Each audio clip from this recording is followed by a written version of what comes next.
Foi neste areal magnífico que começou, há 567 anos, a história da Ilha da Madeira. Não estamos neste momento na Madeira, estamos em Porto Santo, na praia de Porto Santo. E esta praia era aquilo a que os marinheiros chamavam o Porto Santo. E isso tem uma curiosa explicação. É que só vinham dar aqui quando andavam perdidos, transviados das suas rotas, desesperados já de encontrar terra, e a força do vento ou a força das correntes traziam-nos aqui, podiam varar os seus barcos na areia e esperar que a força das tormentas amainasse. Era por isso o Porto Santo, que é como quem diz, o porto miraculoso que lhes salvara a vida.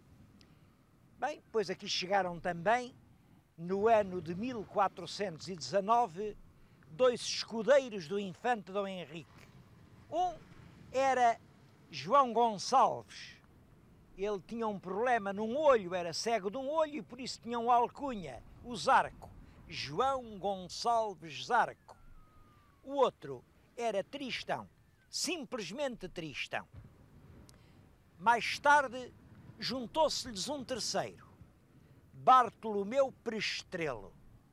Estes três homens foram os três primeiros capitães do arquipélago da Madeira e de Porto Santo. Aqui está um bom assunto para o nosso programa. Vamos contar estas três histórias. A história de Bartolomeu Prestrelo, a história dos Tristãos e a história dos Zarcos. As antigas crónicas contam que Bartolomeu Prestrelo veio com uma caravela com homens de trabalho, com alfaias, com sementes, para ver se punha esta ilha do Porto Santo a dar fruto e a dar pão. Mas também contam uma outra história. Diz que na hora do embarque uns amigos levaram-lhe numa gaiola uma coelha que já ia grávida e que durante a viagem a coelha teve uma ninhada de coelhinhos. Bem, os marinheiros consideraram isto um prognóstico muito positivo, ou de entusiasmo, era um sinal de vida a bordo, e quando chegaram aqui, largaram os coelhinhos na ilha.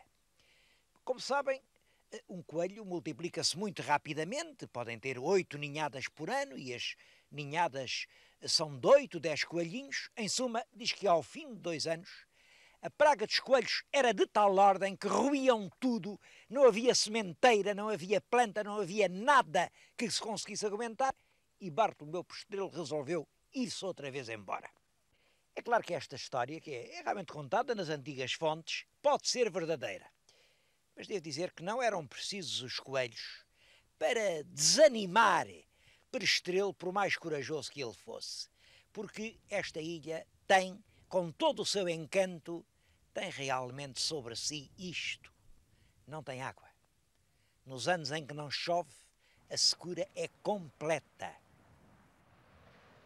Quando Bartolomeu Prestrelo morreu, a viúva vendeu os seus direitos de donatária da ilha por 300 mil réis. 300 mil réis por uma ilha não é realmente muito, mas é possível que ela não valesse mais. Apesar da rigidez dos colonos, do seu sacrifício, a meterem-se pelos intervalos das montanhas à procura dos pequenos vales, a construírem as suas moradas, ainda hoje há vestígios, são as chamadas casas com teto de salão, casas cobertas de barro. Apesar de tudo isso, a ilha pouco rendia. Era uma ilha com sede. Mas os seus verdadeiros títulos de glória foram esse que eu já referi, de ter sido aqui o lugar em que Colombo recebeu porventura uma parte da sua informação e, sobretudo, o de ter sido aqui a ponte de partida dos outros 2 navegadores, João Gonçalves Zarco e Tristão, para a Ilha da Madeira. A ilha via-se mal, era apenas um negrume ao longe, um negrume que assustava os marinheiros. Mas Zarco e Tristão, sem medo, embarcaram e decidiram-se a decifrar para sempre esse mistério. Da praia de Porto Santo, largaram 2 caravelas que navegaram em direção ao negrume que se via no horizonte. Navegaram, aproximaram-se da ilha, vieram ao longo da costa, todo esse relato é maravilhoso, e depois de encontrarem e desembarcarem na Madeira, combinaram dividir a ilha em 2 quinhões, um para Zarco, outro para Tristão. E eu penso que Tristão escolheu para si o que julgava ser a melhor parte. Escolheu este lindo ancoradouro do Machico. Machico é uma palavra misteriosa, liga-se com uma lenda de uns ingleses, amantes ingleses que fugiam de Inglaterra para a França e que a tempestade atirou para o mar e que se diz que vieram parar aqui.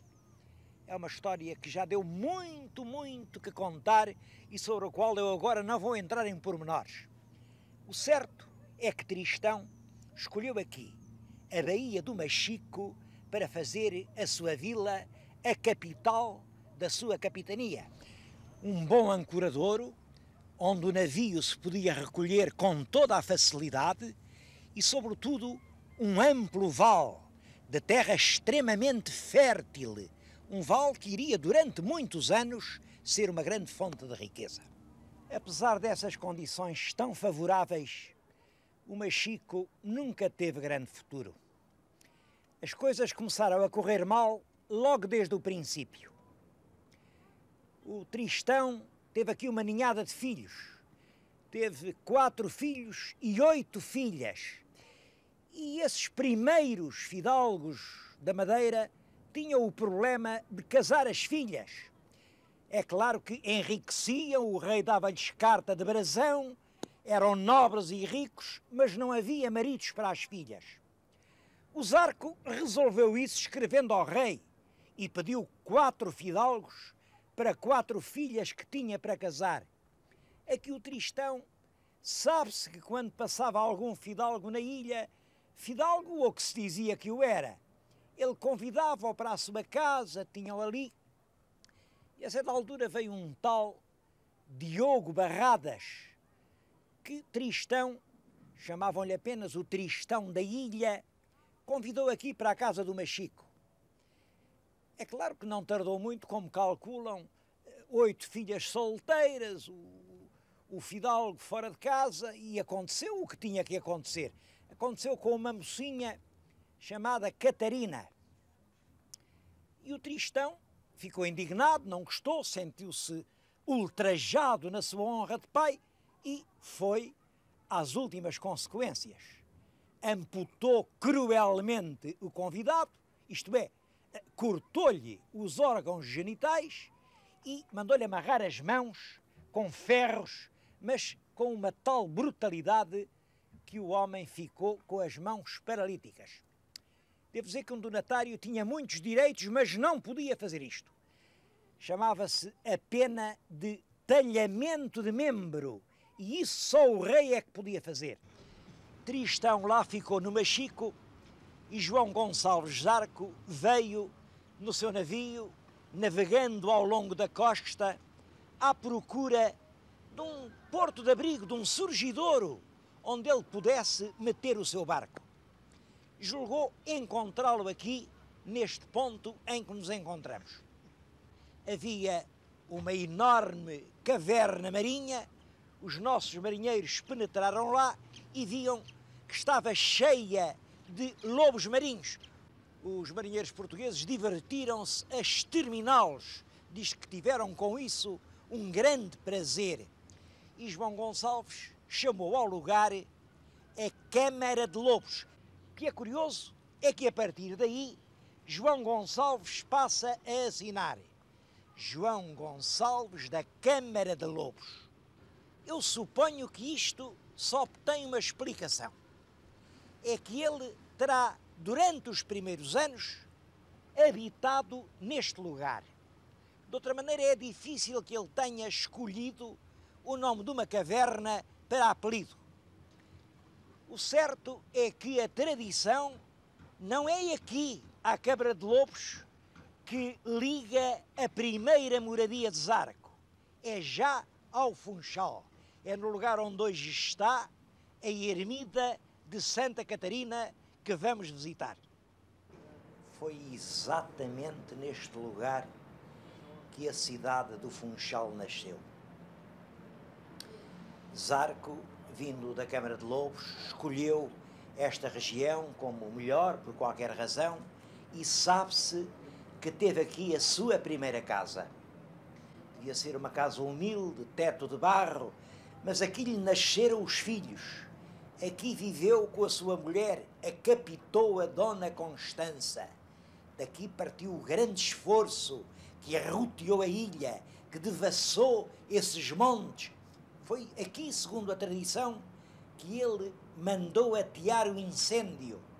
Contam escritores do século XV que a mata era tão densa que não havia força humana que pudesse desbravá-la. Então o navegador pegou um grande fogo e, dizem essas fontes, durante 2 dias e 2 noites, Zarco, a mulher, com os filhos ao colo, tiveram que esperar metidos no mar com água pelo pescoço, que a força das chamas passasse. Devo dizer que isto deve ter muito de lendário, porque Zarco era um homem prudente, ele tinha os seus barcos e é claro que se pegasse o fogo em terra era aos barcos que ele se recolhia. De qualquer maneira, a lenda exprime esse esforço enorme do arroteamento. Quando os canaviais já estão a produzir, quando Zarco já tem uma fortuna, ele muda a residência mais para o interior. Mas aí é a capitã Dona Constança que considera sagrado o lugar aonde pariu os seus filhos, o lugar aonde passou os mais duros anos da sua vida. E então, nesse mesmo local, manda fazer uma ermida em honra de Santa Catarina, a padroeira dos navegantes perdidos por sob as águas do mar. Junto da capela está uma estátua de bronze. É a capitoa Constança? É algum dos seus filhos que aqui nasceram e tanto se notabilizaram? É, e isso é que devia ser, é a mãe madeirense, curtindo exílios, privações, misérias e educando estas gerações de trabalhadores que fizeram da ilha o magnífico exemplo de civilização que hoje ela é. Não é nada disso. É apenas mais uma estátua de Colombo. O açúcar era, nessa época, uma especiaria muito cara e a Madeira foi, durante alguns anos, o principal abastecedor da Europa de açúcar. E isso permitiu aos capitães do Funchal realizar depressa imensas fortunas. O filho de Zarco, que se chamava como ele João Gonçalves, só que agora era João Gonçalves da Câmara, pôde já mandar construir um grande convento que lhe serviu de sepultura a ele, aos velhos capitães, o Zarco e a capitoa Constança, e aos seus descendentes. E ao neto de Zarco, Simão Gonçalves da Câmara, chamava os contemporâneos Simão o Magnífico. Tal era a ostentação e a pompa com que se apresentava na corte de Lisboa. Ele queria ultrapassar o próprio rei. Foi esse Simão Gonçalves o tal que mandou ao Papa um presente que deu brado no seu tempo. Era todo o conjunto dos cardeais do Sacro Colégio modelados em açúcar cristalizado, pintados de púrpura e de ouro e em tamanho natural. Parece que o Papa, surpreendido, terá perguntado: Simão, mas quem é este rei que eu não conheço? Eu penso que nós ainda hoje podemos ver aqui no Funchal um retrato de Simão o Magnífico. O fidalgo que se vê de joelhos no painel da direita e em primeiro plano é Simão Gonçalves da Câmara, capitão donatário do Funchal e neto do descobridor de João Gonçalves de Arco. Junto dele estão os filhos, vários filhos e as pessoas da família. No outro painel, do meu lado esquerdo, está a parte feminina, a mulher de Simão Gonçalves da Câmara e um grande rancho de filhas. É a tal história, muitas filhas para casar. Este tríptico, quanto a mim, ajuda a explicar este rápido povoamento da Madeira. Não há dúvida de que se cada povoador tinha famílias assim, a população cresceu depressa. Este quadro foi pintado na Flandres e foi pago a peso de açúcar. Este e todos os outros da magnífica coleção de quadros flamengos do Museu de Arte Sacra do Funchal. Temos agora à nossa frente uma pequena obra-prima a que está ligada uma lenda comovente. O quadro representa São Joaquim e Santa Ana, mas há muito tempo o povo diz que não é São Joaquim. Representa um alemão que aqui veio dar, chamavam-lhe Henrique Alemão. E dizem que era nem mais nem menos que o rei Ladislau III. As histórias contam que ele morreu em batalha campal contra os turcos, na Batalha de Varna do ano de 1444. Mas os madeirenses dizem que não. Misteriosamente, ele escapou da batalha, meteu-se no navio, fugiu a esconder-se da derrota e veio passar os seus últimos dias aqui, na Ilha da Madeira, desconhecido de todos. A lenda tem pelo menos este interesse. Documenta a chegada de gente que vinha um pouco de toda a parte e que ajudou ao esforço do desbravamento da Madeira. Mas há muitos outros quadros cheios de interesse e, sobretudo, a coleção revela o que foi a riqueza do ciclo do açúcar, porque eram quadros encomendados por proprietários, donatários, capitães, senhores de engenho, que nos seus solares, nas capelas, nas igrejas que faziam, mandavam sempre vir da Flandres um retábulo, um tríptico, um painel, de que chegou até aos nossos dias apenas uma pequena parte. Em todo caso, essa pequena parte é ainda extremamente significativa do que foi o surto do açúcar. Esta famosa cruz processional é mais um testemunho dessa época de esplendor. Foi oferecida pelo rei Dom Manuel à sé do Funchal e está ligada com o episódio do ataque dos corsários. Ligada porque esteve escondida num coval debaixo de vítimas do ataque e conseguiu-se assim salvar quase miraculosamente. Esse ataque dos corsários franceses em 1566 ficou memorável. Os habitantes do Funchal, de manhã, avistaram no mar, ao longe, uma grande esquadra. Eram 3 navios de alto bordo e mais 8 outras embarcações carregadas de soldados. Os sinos das igrejas tocaram a rebate, os soldados correram aos parapeitos das fortalezas e veio o condestável da artilharia. Era assim que se chamava ao responsável pelos canhões de defesa da ilha. E o condestável da artilharia olhava aos barcos que não traziam bandeira e estava disposto a mandar acender os morrões e dizia: eu, com cada tiro, afundo um. Mas a autoridade civil meteu-se nisto e veio o Meirinho que representava o governador e disse: não, aqui não pode haver tiros. El Rei de Portugal e a Ilha da Madeira não recebem as suas visitas com tiros. Vamos apenas dar as salvas das boas-vindas. Bom, o artilheiro dizia, pois é, mas isto não são visitas, isto tem cara de corsário. O Meirinho, contudo, disse, não senhor, ninguém pode dar tiros. É claro, não tardou que se visse a verdade, eram 1200 corsários armados até aos dentes, que desembarcaram na ilha, matando e incendiando, e conta esta mesma fonte que a primeira vítima do ataque foi o tal Meirinho que não deixou atirar, porque teve tanto medo que se deitou das muralhas do baluarte abaixo e morreu da queda.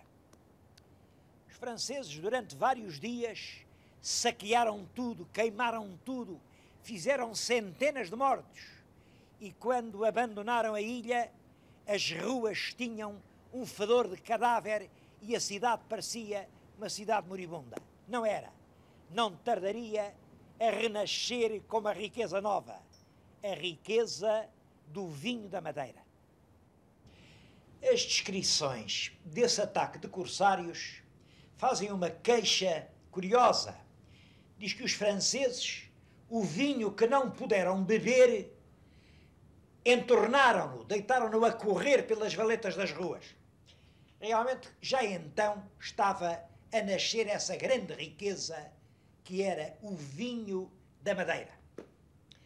Contam-se várias histórias, umas verdadeiras, outras não. Uma é no próprio Shakespeare, diz ele que o Falstaff vendia a alma por uma perna de capão e por um copo de madeira. A história não diz lá bem madeira, diz que é malvazia, mas aqui contam como se fosse madeira. Uma outra é a da execução do Duque de Clarence.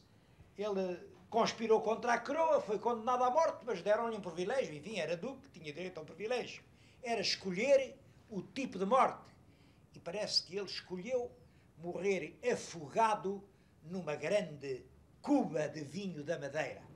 Claro que tudo isto são apenas lendas. E o que já não é lenda, mas um facto histórico comprovado por documentos, é o limite da ração de vinho que cada oficial de Sua Majestade podia beber. Existe a ordem de serviço do Marechal Wellesley, dizendo que o limite eram 15 garrafas em cada mês.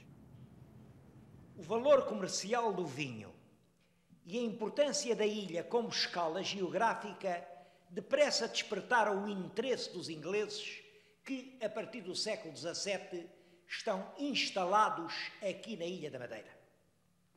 Este lugar em que nos encontramos pretende sublinhar precisamente a influência britânica na ilha. É um interior inglês, por móveis importados de Inglaterra no século passado, e representa o que era a sala de um opulento mercador de vinhos aí por 1850. Influência inglesa que chegou ao ponto de, exatamente na véspera do Natal do ano de 1807, chegar aqui uma grande esquadra inglesa que trazia a bordo o Major-General William Carr Beresford, que intimou o governador da Madeira a transferir a soberania da ilha para a Sua Majestade Britânica. Beresford tinha esta curiosa opinião: se não viessem os ingleses, claro que vinham os franceses. Ora, os navios de Sua Majestade não podiam defender uma ilha estrangeira. Era preciso transferir a soberania para a Inglaterra para que os navios se incumbissem da defesa. Não há dúvida de que este oficial tinha uma estranha ideia do que eram os deveres da aliança. O certo é que no século XVII, XVIII, os ingleses dominam totalmente a economia do arquipélago. Ainda no século XIX são eles que têm nas mãos quase todas as atividades lucrativas, e essa influência começa a declinar fortemente quando vêm, no meado do século, as pragas da filoxera e do oidium destruir os vinhedos e arruinar o comércio do vinho.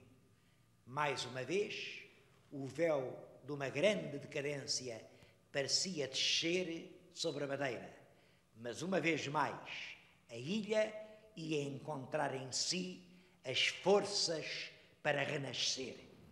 Passado o ciclo do vinho, a Madeira teve que viver principalmente da gente que vem, da gente que vai.